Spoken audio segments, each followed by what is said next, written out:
पुरानी हवेली की मोहब्बत। किस्त नंबर 2। तहरीर उमैर राजपूत। मैं हैरान था, ये राइटिंग मेरी नहीं थी। मैंने जल्दी से अपने सब दोस्तों की नोटबुक ली और सबके साथ राइटिंग मैच करने लगा, पर किसी के साथ मैच नहीं हो रही थी। मैंने पेज निकाल कर सबके सामने रख दिया। बताओ ये किसने लिखा है? सब ने ना में सर हिला दिया और हैरान होकर मुझे देखने लगे कि हम क्यों लिखेंगे। सब दोस्त बेखबर थे कि आजकल मेरे साथ बहुत अजीब हो रहा है। ये बंजर रास्ता मुझे नए इम्तिहान में डाल रहा है, पर मजबूरन मुझे इसी रास्ते से आना जाना था। इस लंबे रास्ते से मैं नहीं जा सकता था। कॉलेज से छुट्टी के बाद मैं रोज़ की तरह इसी रास्ते से वापस घर जा रहा था। एक नहर का पुल क्रॉस किया तो हैरत से एकदम रुक गया। पूरी सड़क फूल की पत्तियों से भरी हुई थी। ये पत्तियां गुलाब के फूलों की थीं। यूं लग रहा था जैसे किसी के इस्तकबाल के लिए पूरी सड़क सजाई गई हो। मैं साइकिल पीछे ही रोक कर नीचे उतरा और साइकिल स्टैंड पर लगाकर हैरत से इधर उधर देखने लगा। आगे बढ़ने की हिम्मत ही नहीं हो रही थी और धूप ऐसी थी कि खाल जल रही थी। जहन में अजीब ख्यालात जन्म ले रहे थे। कहीं ये फूल जाल तो नहीं बिछा रखा मेरे लिए किसी ने। 10 मिनट तक यही सोचता रहा और फिर हिम्मत करके कदम आगे बढ़ाया। ये फूल पुरानी हवेली के रास्ते की तरफ बिछे हुए थे। पुरानी हवेली को जो रास्ता जाता था वो फूलों की पत्तियों से सुर्ख हुआ था। मैं इस रास्ते पर थोड़ा सा चला और रुक गया। हवा की सरसराहट से भी खौफ आ रहा था। ये फूल यहाँ कैसे आ सकते? यही सबसे बड़ा मसला था जिसे हल ही नहीं कर पा रहा था कि सोच ख़त्म हो जाती है। मैं वापस अपनी साइकिल की जानिब बढ़ा और ऊपर बैठकर चलाने लगा तो साइकिल के पीछे वाले टायर में हवा ही नहीं थी। साइकिल पंक्चर देखकर शदीद गुस्सा आया।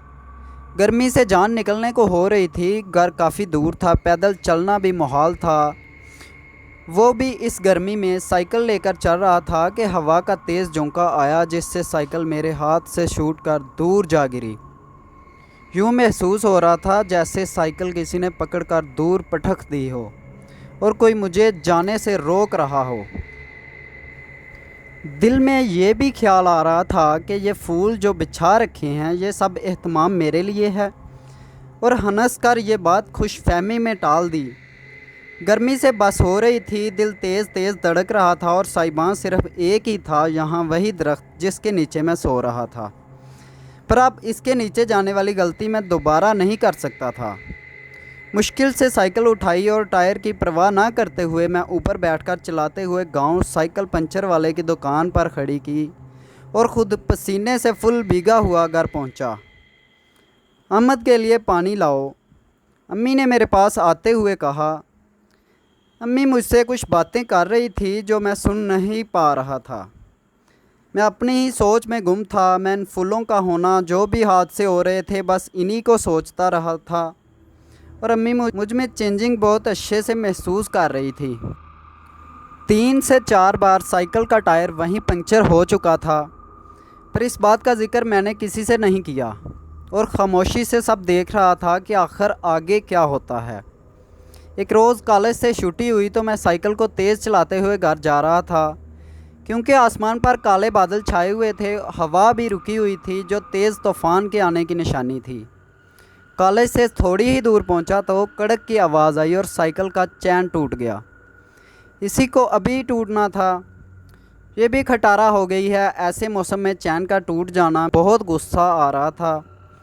मैं साइकिल हाथ में पकड़कर चल रहा था। वही हुआ जिसका डर था। तेज़ हवा और बारिश शुरू हो गई जिससे चलना भी मुश्किल हो रहा था। ये सब मेरे सब्र का इम्तिहान लिया जा रहा था। मैंने साइकिल फेंकी और सड़क के किनारे पर बैठकर घुटनों में सर देकर रोने लगा।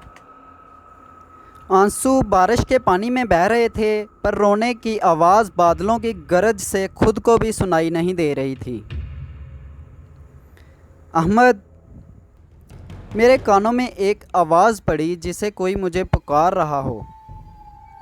मैंने चौंक कर इधर उधर देखा, कोई भी ना था। बारिश भी तेज़ थी, कुछ ठीक से नज़र नहीं आ रहा था। मैंने साइकिल उठाई और चल दिया। अब यहाँ मुझे मज़ीद डर लग रहा था, पर बेबसी भी ख़त्म हो चुकी थी। रोने से पैदल चलते चलते काफ़ी आगे निकल आया था। फिर एकदम नज़र पड़ी तो हैरत की इंतहा ना रही, साइकिल का चैन बिल्कुल ठीक था। अम्मी, मुझे ये खटारा साइकिल नहीं लेकर जानी। रोज़ ये पंचर हो जाती है, कभी इसका चैन टूट जाता है।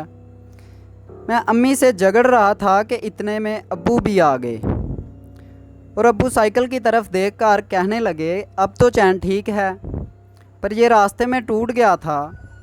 अच्छा, फिर जुड़ा कैसे? अब्बू ने हल्की सी चेहरे पर मुस्कुराहट लाते हुए पूछा तो मैं चुप हो गया।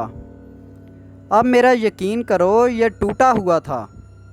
अजीब बात थी, जिस पर मुझे खुद नहीं यकीन आ रहा था, उसका यकीन मैं किसी और को कैसे दिला सकता था। मैं इसी पुरानी हवेली के मेन दरवाज़े के सामने खड़ा था। सामने एक तख्त बिछा हुआ था जिस पर एक खातून चलते हुए आकर बैठ गई। उसका चेहरा इंतहाई खौफनाक था। लंबे खुले बाल थे, इतनी बड़ी बड़ी आंखें, आंखों और मुंह से खून टपक रहा था।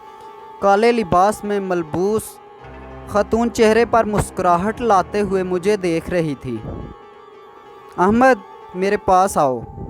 उसकी गरजदार आवाज़ से मेरी जान ही निकल गई और आंख खुल गई। मेरा जिस्म फुल पसीने से भीगा हुआ था। खुद को बिस्तर पर पाकर अल्लाह का शुक्र अदा कर रहा था, पर वो खौफ अभी भी मुझ पर तारी था। दोस्तों, उम्मीद है आपको यहाँ तक का नावल पसंद आया होगा। अगर पसंद आया हो तो अपने दोस्तों के साथ शेयर ज़रूर कर दीजिएगा और मज़ीद नए आने वाले पार्ट्स के लिए हमारे YouTube चैनल को सब्सक्राइब ज़रूर कर लें।